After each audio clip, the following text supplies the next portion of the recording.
So today we're going to talk about sales funnels, and hopefully I'm not going to turn into a puddle halfway through because oh my god, it is hot.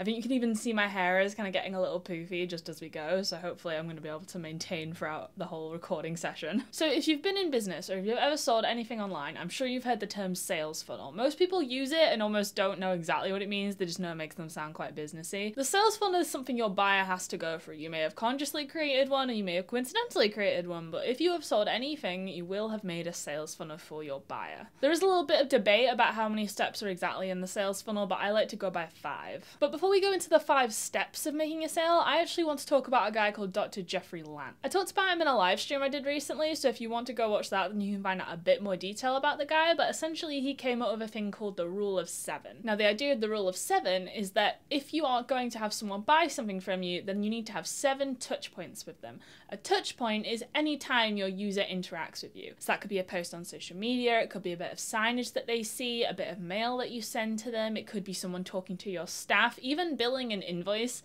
is a touch point. The idea of the Rule of 7 is that you need at least 7 touch points before anyone will complete a purchase with you, because they're giving you their hard-earned money. As the internet has become more dominant and you've got more competitors and we digest so much more information in such an oversaturated way constantly, it's generally accepted that you would probably need more than 7 individual touch points for someone to complete a purchase with you, but it will always be a multiple of 7. The same rule applies if you want to get someone to buy a really high ticket item. If they're giving you even more of their cash, especially in times like today where no one has any money for anything disposable, then you would need to get a higher multiple of 7 touch points to get someone to buy something from you. I'm of the opinion that your user touch points will need to appear more frequently towards the start of the sales funnel, because if you just have 1 touch point with someone and then you disappear into obscurity for like 5 years, I highly doubt they're going to remember you in that time unless you made a hell of an impression. So the first step in the sales funnel is interest. Your customer needs to actually interact with a marketing material you have produced. This is why I actually believe that the sales funnel should be called the marketing funnel, because I'm pretty sure until the very last step it is majority marketing going on. There is a difference between marketing and sales, and I would say that the main difference between marketing and sales is marketing is about creating brand awareness and authority, and sales is actually about the transaction itself. People tend to get marketing and sales confused a lot, and I think it's because both marketing and sales play important parts of the sales funnel. So let's get this from the buyer's perspective. Step 1, interest. Your user is, I keep saying user because I always work in digital markets and I'm used to people talking about like, oh, software as a service and stuff, but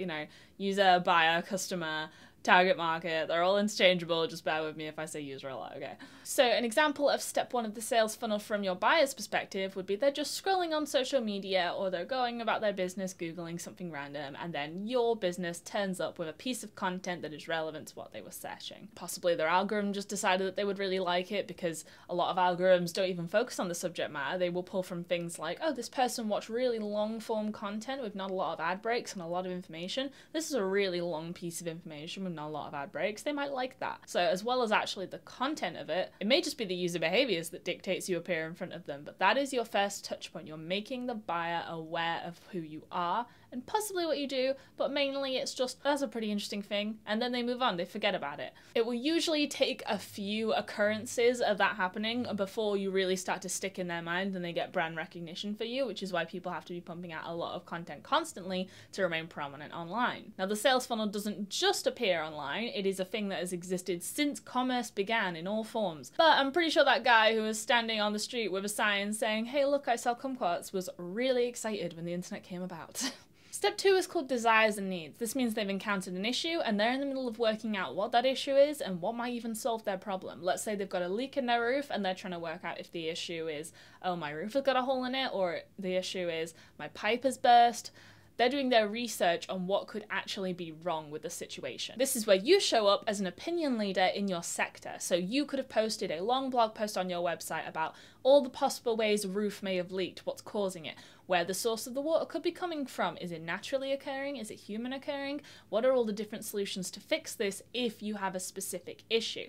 This is where you present yourself as someone who knows what's going on in the field of leaky roofs. If you do a good job of showing that you're a good person to come to in a time of crisis for leaky roofs, as the example, then they will take note of where they found this information. They may look at more blogs that you've posted on a subject matter to see if that they could possibly solve the solution themselves. And if they can't do that, then it's likely likely that they would go into the next stage of the sales funnel. The third stage of the sales funnel is solution fit. So you've shown that you know a lot about leaky roofs, but maybe someone else showed they know a lot about leaky roofs as well. This is when the buyer is going to start comparing specific services. Now, I know nothing about leaky roofs, so this is a real bold example I've chosen. Let's say one provider has the service of, oh, I can clog the hole with a little bit of wood, a little bit of insulation, maybe slap a few spare towels on it.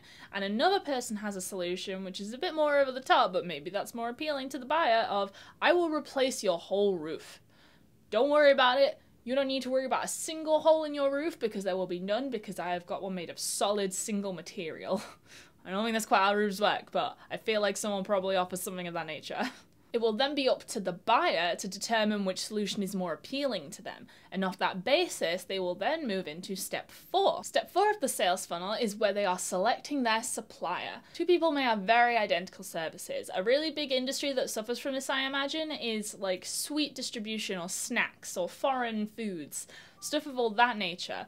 A lot of people do offer those same services, just in slightly different packaging with slightly different offers, and that is where the buyer has to determine which one is more appealing to them. They may look for these things called sweeteners, ironically, you know, that term sweeten the deal, to see if they can get a more appealing offer from one supplier versus another. Let's say you buy 100 cups of candy and you get $1 off. I don't know why I'm using American money, but that's where my brain went. The way the service is packaged will then determine which supplier the buyer goes with. It's really at this point in time where most people will open an active dialogue with the business. So as a business owner, you may not know the entire adventure your buyer has just been through. They've just come knocking on your door saying, hey, I've got a really leaky roof, or hey, I'd really like some sweets, or hey, could you fill this hole in my roof with some marshmallows? And this is the time to build a rapport with your customer. They want to like you, they want to trust you, they want to know that you know what you're doing. Often they may ask to look at terms and conditions for more service-based stuff, because you know, when it's actually a product, you can just go, here's my money, I want the thing, thank you, bye. But especially for service-providing businesses, the terms and conditions could dictate if you get the sale or not. Some people may not like the approach of paying a deposit up front and then paying the rest on completion, although personally I think that's the safest bet for anyone doing a service transaction, unless you want to just pay all up front, that's not a problem. But someone may not feel comfortable providing the income for the service until they know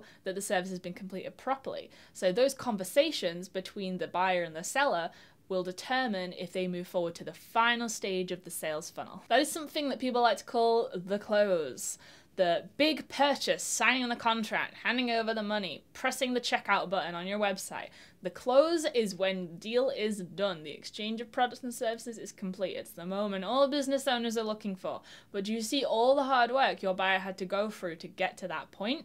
You need to make the entire sales funnel as easy for them as possible. You want to make it feel like they just floated along on a cloud the whole time. Because if you don't, you may fall into a few issues once the buyer has actually done the deal with you. As time goes by, the excitement fades away, people start getting buyer's remorse, they may think they've even been scammed if the person who they've just given their money to for a service isn't calling them up right away going, hey, when can we get this started?